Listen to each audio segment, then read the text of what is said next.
কৃষক ছিল জিয়া রহমান সাহেবের হৃদয়ে। কারণ বাংলাদেশের পুরোপুরি খাদ্য নির্ভরতা উন্নয়নের শুরুতে স্বাধীনতার পরে কৃষকদের ভূমিকা সবচেয়ে বেশি। সেটাকে মাথায় রেখে কৃষি বান্ধব একটি দল সবসময় কৃষকের কথা তার এই দলটি মাথায় রেখেছে। জিয়া রহমান সাহেব রেখেছেন, দেশনেত্রী বেগম খালেদা রেখেছে। বর্তমানে তারেক রহমান সাহেবের শুধু রাখেন নাই, উনি আগামী দিনের কৃষকের উপর একটা বড় ধরনের কর্মসূচি গ্রহণ করার প্রক্রিয়ার মধ্যে আমরা আছি এবং কৃষকের কাছে যাতে সব সুযোগ পৌঁছে দিতে পারি, বাংলাদেশে যাতে কৃষকরা ভালো থাকে এবং কৃষকের পণ্য বাংলাদেশকে স্বয়ংসম্পূর্ণ করতে পারে, এর উপর আমাদের বিশাল কর্মসূচি রয়েছে ইনশাআল্লাহ। এছাড়া আজকের আমরা একটা নির্বাচনের দিকে এগিয়ে যাচ্ছি এবং এই নির্বাচন বাংলাদেশের জন্য অত্যন্ত গুরুত্বপূর্ণ। আমাদের জন্য আরও বেশি গুরুত্বপূর্ণ এই জন্য যে বাংলাদেশ জাতীয়তাবাদী দলটি সৃষ্টি হয়েছে গণতান্ত্রিক মূল্যবোধের পরিপ্রেক্ষিতে এবং একদলীয় শাসন থেকে বহুদলীয় শাসন প্রবর্তন করেছে জিয়া রহমান সাহেব।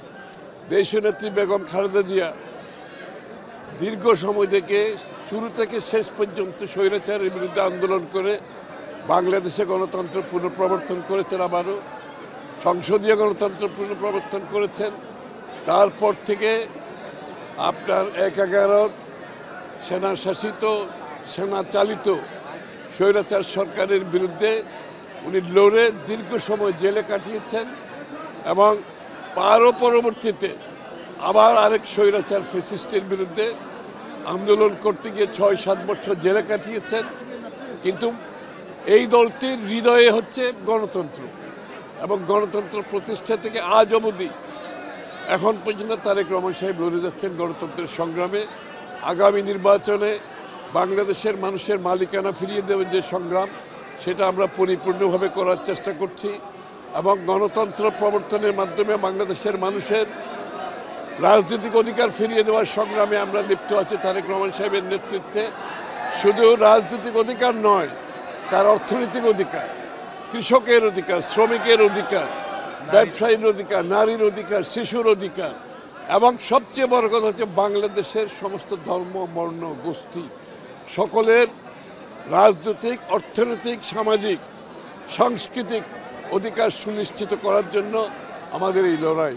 এই জন্য আগামী নির্বাচন অত্যন্ত গুরুত্বপূর্ণ এবং আগামী নির্বাচনে বাংলাদেশে একটা অন্তর্ভুক্তিমূলক আমরা জাতি করতে পারবো কিনা সেই সিদ্ধান্ত বাংলাদেশকে নিতে হবে এবং আমাদের যে অন্তর্ভুক্তিমূলক দেশ, বাংলাদেশের জাতীয়তাবাদী চিন্তাভাবনা যে দেশ, এটাকে আমরা পুনঃপ্রতিষ্ঠা করে বাংলাদেশকে একটি শান্তির নীড় করতে চাই। এখানে সহনশীলতা থাকতে হবে, একে অপরের প্রতি শ্রদ্ধা থাকতে হবে, দ্বিমত পোষণ করেও সম্মান রাখতে হবে। একটি নূতন রাজনৈতিক সংস্কৃতি আমরা প্রতিষ্ঠা করতে চাই বাংলাদেশে এবং আগামী দিনের যে মুক্তির সংগ্রাম, সেটা শুধু রাজনৈতিক মুক্তি নয়, মানুষের অর্থনীতির মুক্তি, তার সামাজিক অধিকারের মুক্তি, তার ভোটাধিকারের মুক্তি, আইনের শাসনের মুক্তি, প্রতিটি নাগরিকের কাছে বাংলাদেশের উন্নয়নের সফল পৌঁছে দেওয়ার যে রাজনীতি, সেই রাজনীতির জন্য আমরা প্রস্তুত হয়েছি ইনশাআল্লাহ। আগামী দিনে বাংলাদেশের মানুষের প্রত্যাশিত যে বাংলাদেশ, আকাঙ্ক্ষিত যে বাংলাদেশ, সেটা তারেক রহমান সাহেবের নেতৃত্বে আমরা করতে পারবো বলে আমরা আশা করি। সবাইকে আজকে তো জাতির উদ্দেশ্যে ভাষণ দেবে, তফসিল ঘোষণা করবে। এই যে হারিয়ে যাওয়া যে গণতন্ত্র, এই তফসিলি ঘোষণার মাধ্যমে গণতন্ত্র পুনরুদ্ধারের পথ সুগম হচ্ছে কিনা? অবশ্যই এই গণতন্ত্র পুনরুদ্ধারের জন্য তো গত 16-17 বছর ধরে দেশনেত্রী বেগম খালেদা জিয়া, জনাব তারেক রহমান, বিএনপির লক্ষ লক্ষ নেতা কর্মীদের ত্যাগ স্বীকার করেছে। তারা জেলে গেছে, তারা গুম খুনের শিকার হয়েছে, চাকরি হারিয়েছে, ব্যবসা হারিয়েছে, বাড়িঘর হারিয়েছে, সম্পদ হারিয়েছে, পঙ্গু হয়েছে। আজকে সেই দিন আসছে যে আমরা সেই গণতন্ত্রকে আমরা পুনরুদ্ধার করার সংগ্রাম শেষ হয় নাই।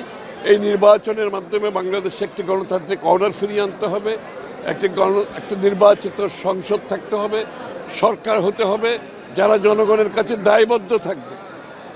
এটাই ছিল বাংলাদেশের মানুষের আকাঙ্ক্ষা। ইনশাআল্লাহ ফেব্রুয়ারি নির্বাচনের মাধ্যমে আমরা বিএনপি যে সংগ্রামে আছি সেটা আমরা পূরণ করতে সক্ষম হব বলে আমি মনে করি।